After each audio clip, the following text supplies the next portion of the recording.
আসসালামু আলাইকুম ভিউয়ার্স। তো আজকে মূলত দেখাবো কাটওয়ার্কের কাপড়টা কিভাবে সেট করতে হয়। এখানে আমি একটা কুশন কাভারের কাজ করছি।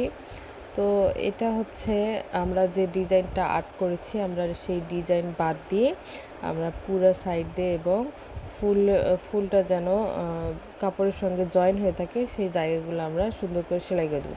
আমরা যেখানে সেলাই করতেছি এই কাপড়ের অংশগুলো কিন্তু আমাদের কেটে পড়ে যাবে না। এই যে আমাদের আর্ট করা আছে, এই জায়গাগুলো আমরা একটু একটু করে কেটে কেটে সেলাই করব। তো কাটওয়ার্কের কাজ মূলত এভাবেই করতে হয়। আমার এর আগেও যখন চ্যানেল খুলি বা তার আগে আমার রিকোয়েস্ট ছিল এই কাটওয়ার্কের কাজ যেন আমি অবশ্যই দেখাই। তো এইভাবে এরকম করে আমরা জয়েন করে নিয়েছি এবং এই সেলাইগুলো আমরা কেটে কেটে আস্তে আস্তে সেলাই করব। তো সবাই ভালো থাকবেন। যদি আরও কিছু জানার থাকে অবশ্যই জানাবেন। আল্লাহ।